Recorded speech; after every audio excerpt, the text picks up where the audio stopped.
አሰላሙ አለይኩም ወራህመቱላሂ ወበረካቱ። እንዴት ናችሁ? ደህና ናችሁ ወይ? አለው አልሐምዱሊላህ። በቪዲዮ ከመጣሁ በጣም ረጅም ጊዜ ሆነኛል። ዩቲዩቤንም ጣል ጣል አድርጌዋለሁ። አሁን ግን በፉል ምንድነው የሚባለው በፉል ፓወር ተመልሰናል። በሙሉ ኃይላችን ተመልሰናል። እንግዲህ ሱቄ እንዴት አያችኋት? ወደዳችኋት? እንዴት ነው? ለውጥ አለ የለም? ለውጥ ነው ወይስ ነውጥ ነው? እስቲ ኮሜንት ላይ አሳውቁኝ። ያው አልሐምዱሊላህ በህይወቴ በዚህ በአንድ ወር በጠፋሁት ጊዜ ውስጥ በጣም ትልቅ የምለውን ትልቅ ለኔ ያስፈልጋል ብዬ የምለውን ነገር አሳክቻለሁ። ያንን ያሳካሁት ብቻዬን አይደለም። መጀመሪያ አላህ፣ ከዛ ቀጥሎ መልካም እህቴ፣ ስሟን እዚህ ላይ መጥቀስ አልፈልግም እንዲጠቀስ ስለማትፈልግ በሷና በአላህ ፍቃድ ሁለተኛ መሬቴን ካርታ በእጅ አስገብቻለሁ። ያ ካርታው ደግሞ አንዳንድ ሰዎች ግን ማለት ነው መንግስታዊ የሆነ ድርጅት ላይ ወረቀት ስትቀበሉ አምናችሁ በደፈናው እንዳትፈርሙ ማለት አንብቡት። አንብባችሁ ጥያቄ ጠይቁ። ጥያቄ የፈጠረባችሁ ነገር ካለ እና ጥያቄ የፈጠረባችሁ ነገር ካለ ጠይቁ። እኔ ግን አልሐምዱሊላህ አም ሃፒ ካርታዬን ስለወሰርኩ። ነገር ግን ካርታውን ከወሰርኩ በኋላ ውሉን በሙሉ ሳነበው አንደኛ ካርታ ሳሰራ በገዛ ገንዘቤ የገዛሁትን መሬት መንግስት ወደ ሊዝ ነው ያስገባብኝ ማለት ነው። ሊዝ አጠቃላይ ክፍያው ደግሞ የመጣው 98 ሺህ ብር ነው። ከ98 ሺህ ደግሞ 20% ከፍዬ 70%ቱ ይቀራል። 70%ቱን ደግሞ በቀጣይ 50 አመቶች በአመት 1536 ብር እየከፈልኩ እንድጨርስ ተስማምቼ ፈረምኩ። ከዛ አላችሁ በደንብ ህጉን ሳነብ በ50 አመት ውስጥ የሊዝ ስከፍል 10 ምናምን ሺህ የሚሆን ብር ወለድ ነው የምከፍለው ለባንክ ማለት ነው። ለወለድ መስጠትም መቀበልም ሐራም እንደሆነ አውቃለሁ። ነገር ግን አላነበብኩም። እኔ ከጅምሩ ህጉን ስላላነበብኩኝ መቼ ነው ያነበብኩት? ካርታዬ ተሰርቶ ከመጣ ከተሰጠኝ በኋላ ፈርሜ ካርታዬን ከተቀበልኩ በኋላ ሳነበው ነው ያወቅኩኝ። ያን ነገር ደግሞ ኦሬዲ አሁን መቀየር አልችልም። እችላለሁ። ከወለድ ራሴን ለማንጻት የምችልበት አንዱ መንገድ ምንድነው? ቀሪውን 80% እኔ ላይ የቀረውን የሊዝ ዋጋ በብራችሁ ገዝታችሁ ሊዝ ይሆናል። ግን አልሐምዱሊላህ አንዳንዴ እኛ ጋር በጣም ይሻላል። ወይኔ እኛ ጋር ይሻላል የምልበት ምንድነው ምክንያቱ? ሌላ ቦታ እየተወረሰ አይደለም ጨረቃ ምናምን ተብሎ እያፈረሱ እየተባረሩ ተለዋጭ የለ ካሳ የለ። ግን እኛ ጋር የሚሻልበት ዋናው ግራም ነፈሰ ቀኝ ህጋዊ አርገውን ግን ከመንግስት በሊዝ ዋጋ እንድንገዛ ማድረጉ ነው። ያን ከሊዝ ዋጋ ስከፍል ከወለድ ነፃ መሆነው ያለብኝን ቀሪ 80% ካሽ መክፈል ከቻልኩኝ ውሉ ይቀየርና እኔም ከእዳ ነፃ ሆናለሁ፣ ወለድም መክፈል አቆማለሁ ማለት ነው። ስለዚህ አሁን ያለብኝ አጠቃላይ 70 ምናምን ሺህ ብር መሰለኝ 74 ሺህ 74 ሺህ የኢትዮጵያ ብር አለብኝ። እሱም በ50 አመት ለመክፈል ተወስኖብኝ ተስማምቼ ፈርሜ ተቀብያለሁ። ኦሬዲ ሳላነበው ግን ይሁን 50 አመቱ በጣም አሪፍ ነው። ያው የልጅ ልጅ ይዋረሳል እንጂ ዳው 50 አመት በኋላ ይሄ ብር ለማግኘት ጣጣ ሊሆን ይችላልና ምን ልላችሁ ፈልጌ ነው።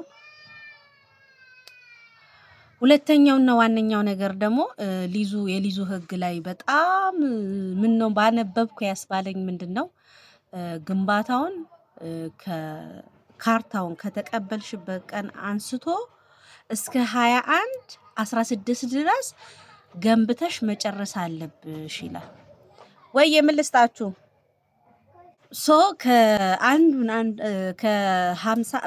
ከ2017 ውሉን የፈረምኩት ያው 2017 ነው። 2018 ሳይገባ ነው ቅሬታ አቅርቤ ምናምን ካርታ ይሰራልኝ ጥያቄ ያቀረብኩት። ከዛ ጀምሮ ነው የተያዘው እነሱ ስራ ከጀመሩበት ጊዜ አንስቶ እና ግን ከሊዙ የ50 አመት ቢሆንም ግን አንድ ያልገባኝ ከመሬት ከካርታ ውሉ ጋር 21/16 የሚባል ዓመተ ምህረቱ መቼ ነው? አላለፍነውም ወይንስ ገና የሚመጣ ነው? የዛሬ 10 ዓመት ነው? የዛሬ 5 ዓመት? የዛሬ 2 ዓመት? አልገባኝም። 21/16 የሚባል የኢትዮጵያ ካላንደር አለ ወይ? እሱን እንድታሳውቁኝ እፈልጋለሁ። ከዛች ቀን ከካርታዋን ከተቀበልኩባት ቀን አንስቼ እስከ 21/16 ድረስ ገንብቼ ማጠናቀቅ አለብኝ። ከዛ ግን ካለፈ መንግስት ሙሉ የሊዝ የከፈልኩትን ዋጋ ጭምር መሬቴንም የመውረስ መብት እንዳለው እዛ ጋር ተጠቅሶልኛል። ሁለተኛ ነገር ደግሞ ቦታው መንግስት ለተሻለ ነገር ከፈለገው እስካሁን የከፈልኩትን ሙሉ የሊዝ ዋጋና ካሳ በመስጠት ከቦታው ሊያስለቅቀኝ እንደሚችል ሁሉ ግድ መብቱ ያ መንግስት መብት እንደሆነም ተረድቻለሁ። ውሉን ደግሞ ግን የቀረውን ከፍዬ ውሉን ለመቀየር ከፈለኩኝ በፈለኩት ጊዜ መቀየር እንደምችል ተነግሮኛል፣ ተጽፏል እዛ ላይ ማለት ነው። እና ምን ልላችሁ ፈልጌ ነው ደግሞ ዋናው ደግሞ ኢምፖርታንቱ ነገር ምንድነው? ከዚህ ሁሉ እዛሽ ቦታ ላይ ጂ ፕላስ ነው የተባለው። ጂ ፕላስ ማለት 1 2 3 አልተገለጸም፣ ግን ጂ ፕላስ ፎቅ ነው እንግዲህ። አላቅም ሀገራችን ቢኖረኝ መገንባት ብችለው ገንብቼ ማቆም መጨረስ የምችል ቢሆን ኖሮ አያም ሃፒ። ኢትዮጵያ በዚህ ደረጃ ቤቶች ላይ ያደረገችው ነገር ማለት እያየነው ነው እኮ። አሁን መሀል ከተማ ላይ ሆነ ደሰስ ያለ ጎጆ የከተማውን ገጽታ ያጠፉትን መንግስት በማስተር ፕላን መሰረት አሮጌ ቤቶችን ሲያፈርስ፣ አሁን ፎቆቹ በፊት የነበሩ ፎቆች ግን አሮጌ የሚመስሉ አዲስ መስሎ ታዩ። መልካቸው ወጣ፣ ውበታቸው ወጣ፣ ለከተማውም ውበት ሰጠ እና በጣም ደስ የሚል ነው። ሙሉ ኢትዮጵያ ውስጥ በህንፃ ስታንዳርድ በፎቅ ስታንዳርድ ሁሉም ቢሰራ አቅም ኖሮት፣ ነገር ግን አቅም የሌለው አለ፣ ያላደገ ቦታ ደግሞ አለ።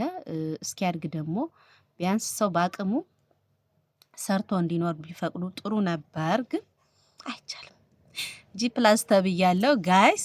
ይሄንን ቪዲዮ በእናንተ ብርታት ይሄ ቪዲዮ 100,000 ቪው ከገባ 10,000 ላይክ ካገኘ 1,000 ኮመንት ሼርም የዛን ያህል ከጨመረ ያው እና ምልላችሁ ፈልጌ ነው። ያው እንደምታውቁት ዩቲዩቤ አሁን 13,000 ሰብስክራይብ ላይ ቆሟል። እንደምንም ብላችሁ 20,000 አስገቡኝ። ቪዲዮዬን ከተመቻችሁ ላይክ አድርጉ፣ ሼር አድርጉ። ሌላ መወያያ ርዕስ ሲኖረን ደግሞ እመጣለሁ፣ እነግራችኋለሁ። በህይወቴ አዲስ ነገር ብዙ ነገሮች አሉ። ከአዲስ ነገሮች አንዱ ይሄ ነው። ካርታዬን ተቀብያለሁ። ካርታውን በፎቶ አስቀምጥላችኋለሁ። እና ይሄንን ፎቅ ላይ መገንባት ይሄ ዩቲዩብ ለኔ ኢምፖርታንት ነው። ደገፍ አርጉኝ። ገንዘብ አይደለም። ኦሬዲ እኔ ገንዘብ አልጠየኩም፣ ግን ቪዲዮዬን ሼር አርጉ፣ ላይክ አርጉ፣ ሰብስክራይብ አድርጉና ዩቲዩብ ይክፈለኝና መንግስት ከኔ የጠየቀውን ህንፃውን አቁሜ የዩቲዩብ መታሰቢያ ብዬ ነው እንደውም ምሰይመው ስሙን ማለት ነው። የፎቁን በዩቲዩብ ብር ከሰራሁት የዩቲዩብ መታሰቢያነቱ በዩቲዩብ በሚል እሰይማለሁ። ያው ዩቲዩብ ካምፓኒም ያንን ሲያይ የሆነ ነገር ያደርግልኝ ይሆናል፣ አይታወቅም። አይ የቀለድኩ ነው፣ ስቀልዳችሁ ነው። ግን ከሰራሁት በአባቴ ስም ነው የምሰይመው። በአባቴ ስም በምወደው ሀቢቢ ኡምሪ አላህ ይርሐመክ አቦይ። በምንም አጋጣሚ እኔ አንተን ስም ምድር ላይ ሳልጽፍ አላልፍም ኢንሻአላህ።